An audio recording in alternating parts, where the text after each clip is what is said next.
So, show of hands, if you've ever been mistaken for an employee in a place you didn't work because you were just friendly and approachable.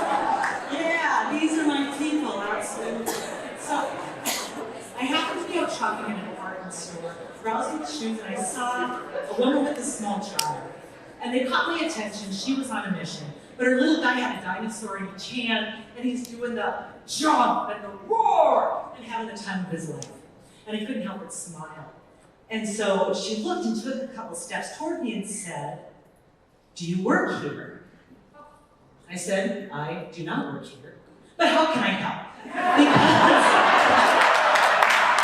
Because when you've been in this business as long as we have, you know hospitality is not an industry, it's a way of life. So I asked, how could I help? She's looking for the kids department. We get her going the right direction.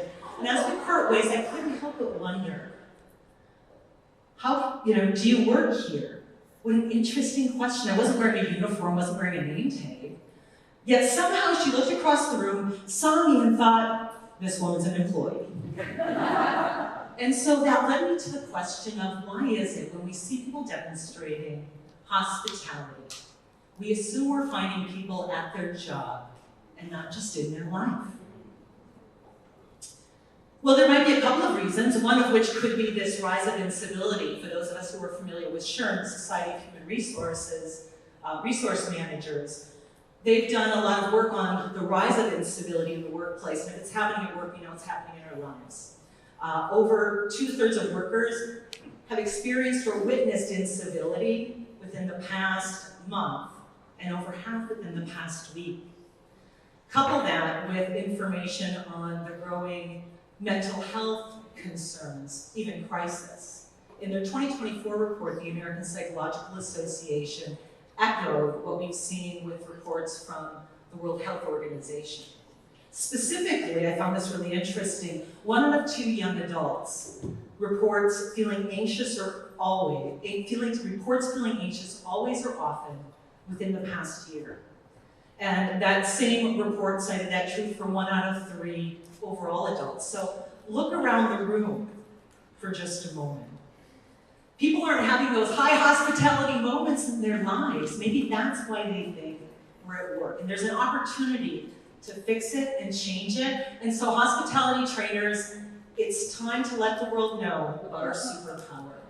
Because hospitality trainers have cracked the code, not just on the basics of civility, but overall creating experiences of hospitality. In fact, I remind you, we have literally written the manual. In fact, our training systems help individuals new to work, even new to our industry, consistently deliver 5-star and 5-diamond experiences for complete strangers every single day. So my challenge today is to look at some of these principles we're familiar with. I'd like us to check and say, is this true? Is this a universal truth in how we might influence the power of hospitality? And so number 1, how many of you have this in your training? Make eye contact and smile. Yeah, do you know not every industry actually has that in their training program?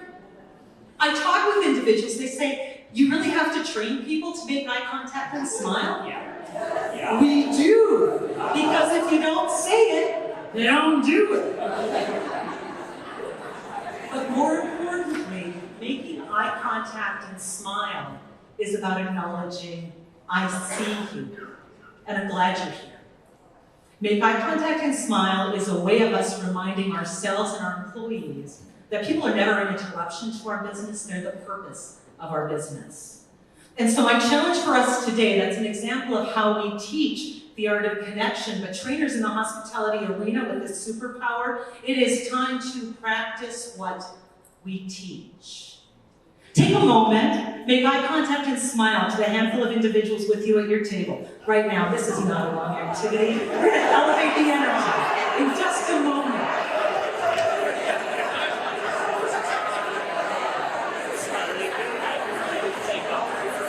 And that's the moment in a room full of hospitality trainers, the facilitator loses control of the entire session. Yes, you guys. So the next question is, how many of us have the principle of repeat it back, whether that's repeat back the order, or repeat back the reservation or the request for assistance? How many of us? Yeah, quite a few of us. And we know when we train that, it's because what's said isn't always what's heard. And repeating it back allows us to get clear and increase the chances that we delight and don't disappoint. And so what we're really talking about here is the art of communication. And so again, trainers practice what we teach. In the art of communication, as we return from this amazing experience into our businesses, I'm going to challenge us to repeat back the amazingness that you've heard throughout this conference and these days, to share it forward so we can continue to delight and not disappoint. But now for perhaps our most important. Here's our last question. How many of us have this training in our sessions to hold the door? When you see somebody coming through a door, we open the door for them to demonstrate hospitality. Some of us, absolutely. What we're really talking about here is the art of community. And this is perhaps the most important part. Hold the door, when we teach it, is about meeting the unspoken needs, seeing the opportunity, and delivering on the service.